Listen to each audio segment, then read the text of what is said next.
Welcome to City Pulse on Houston Television. I'm your host, Travis Leamons. As a highlight reel for activities and events within city departments and Houston as a whole, this month we give thanks to friends, family, and veterans.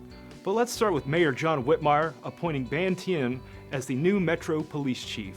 It is a history-making hire and will boost regional security moving forward.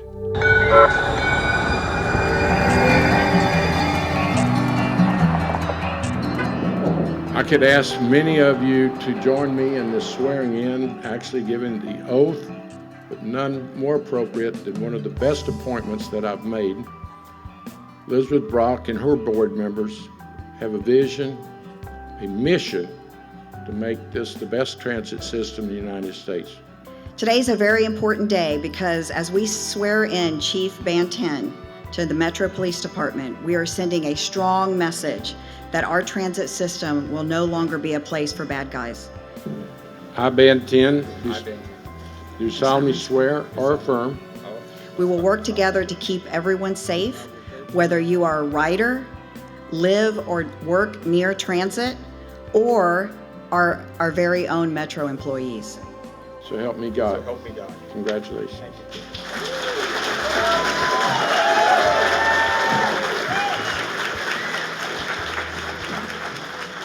I am ready, and I stand ready every day to serve our city and our region in this new capacity to ensure that we have effective strategy, like the mayor and board chair just said, to protect our Metro riders, our employee, and most importantly, everywhere where there's a Metro presence. We could not have a more outstanding person to take over at Metro, and I therefore, John Whitmire, Mayor of the City of Houston, hereby recognize on November 15th is 2024 as Chief Van Tien Day in the City of Houston. Congratulations.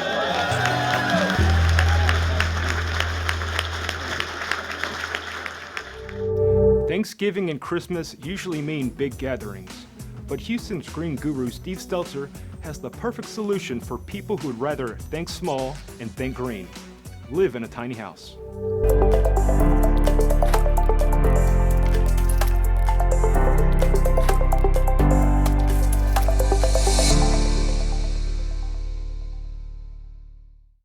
All right, so I do happen to have a display here about tiny house, and shipping containers can also be a tiny house as well. The advantage of a tiny house, of course, is that you're gonna use less energy, and it's a huge opportunity to use less energy. The bigger the building, the more energy it's going to use in order to make us comfortable. That's all there is to it. So a little house has less space, less perimeter, less to maintain, and as long as your expectations are such that you don't need a rambling mansion, then perhaps a tiny house is perfect for you. It's not going to be so good the minute you invite your 10 cousins over, because where are they going to sleep? But hey, that's why we have hotels. At any rate, a tiny house is not going to be for everyone. But I think people are starting to realize the value of not having such a great big house, which, a lot of times just ends up then you got to have more furniture, you got to have more stuff, and maybe that's not bringing you any happiness, and having a nice small house might just be perfect for you.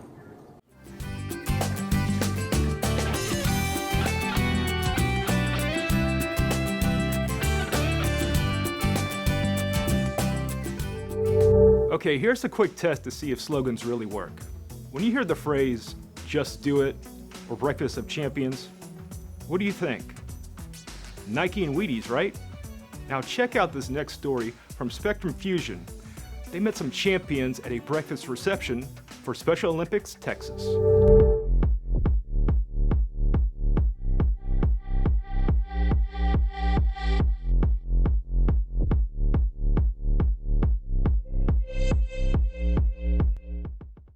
My favorite sport is basketball.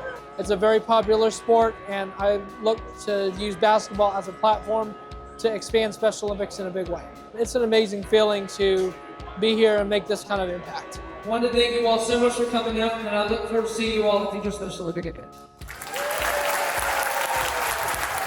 It's So I'm here to make sure that I can be a sounding board for Special Olympics Texas to ensure that our families can get connected to resources.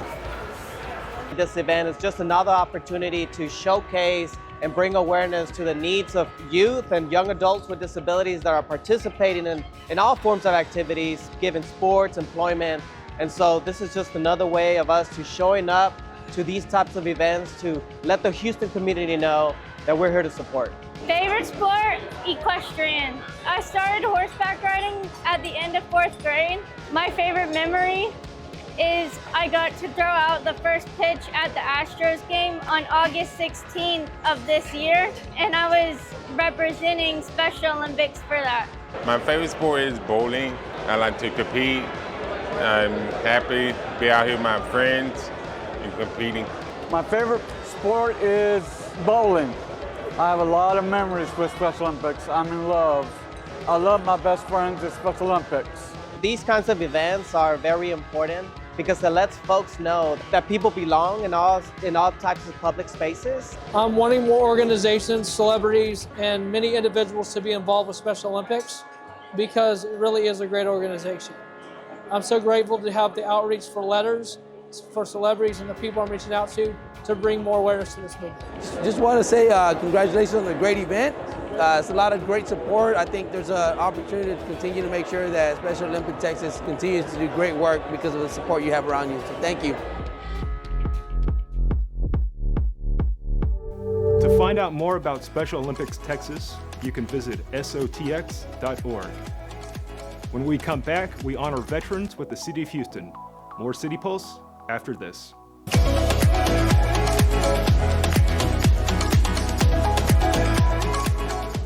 Houston is rolling out the red and green carpet, and the holiday spirit is overflowing.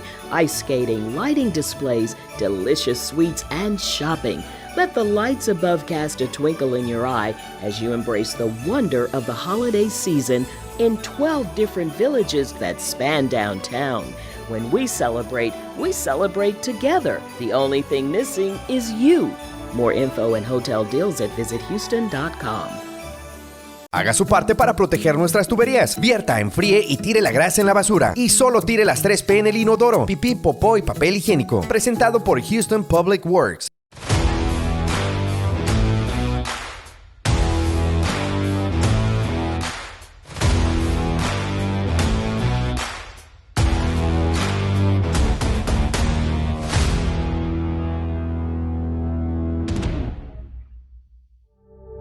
November 11th is a day for observation, a day to honor veterans for their service, for their bravery.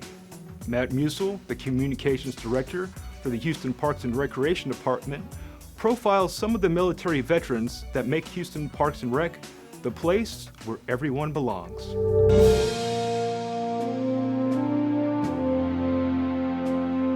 I was in aviation. I was part of a squadron. A lot of pride, a lot of gratitude for the opportunities that this country has given. I was in 6 years.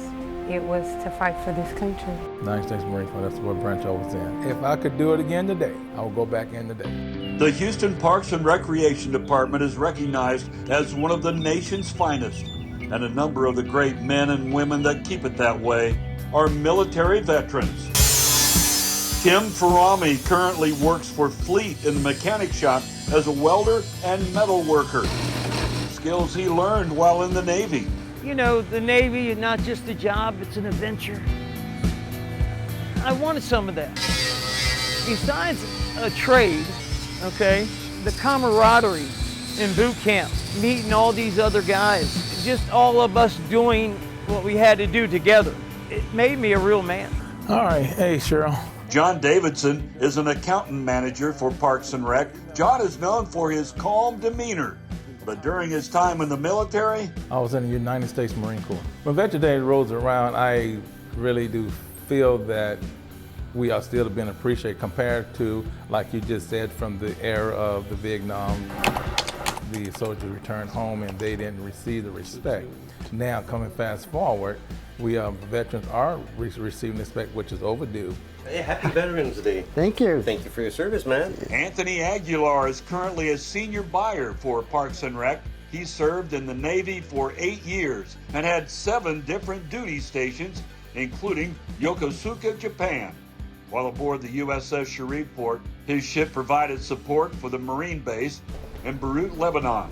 He says he'll never forget the loving support that he received from his family and friends while serving overseas. Hector Hernandez currently works in the office of the Fleet Mechanical Shop, but while in the Navy, he was part of an F-18 squadron for 9 years. His job was to work on jet engines. I was stationed in California and Nevada, and then on our deployments, we pulled into Singapore, Australia, Bahrain, Dubai, been to Guam, Hawaii a couple of times. Enjoyed all the times I spent there. And yeah, I got what I wanted out of it. How many participants will you have? Alicia Cooper is an executive office assistant who makes sure that Parks and Rec has reliable transportation every day. But in the Army, she was a unit supply specialist deployed in Kuwait and Iraq. And Alicia says she'll never forget the first time she landed in a war zone. And then once the plane touched down and they opened the doors, when they opened the doors, it was like another world out there. You could see smoke clouds, you could hear the ammo, you could, it felt like an oven. Alicia experienced a lot during her 6 years in the Army, and she says she can't help but take a moment each Veterans Day to reflect on those days.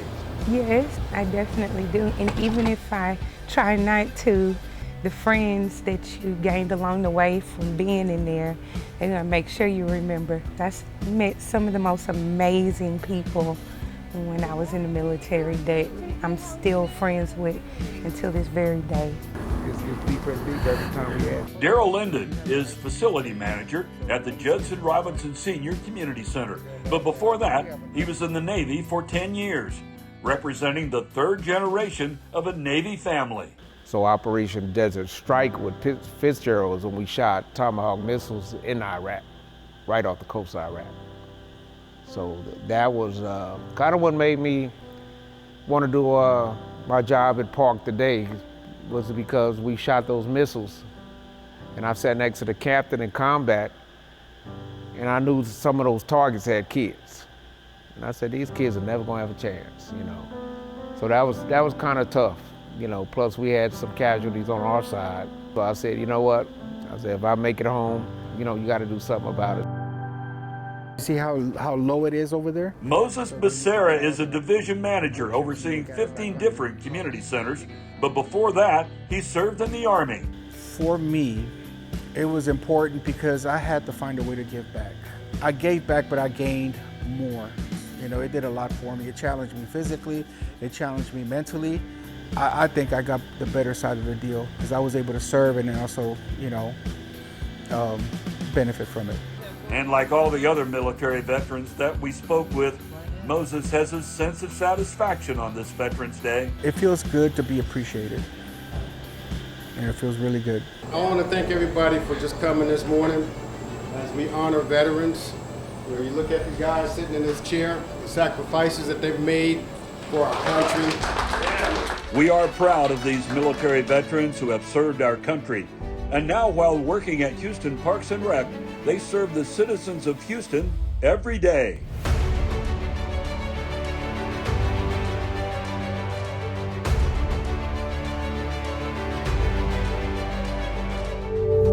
That's going to do it for me and City Pulse. I'm going to go have a bowl of Wheaties, try on a pair of Air Jordans, and see if I can defy gravity like a wicked witch. For HTV Houston Television and the City of Houston, this is Travis Leamons. Until next time, remember we can always do better, and kindness is free.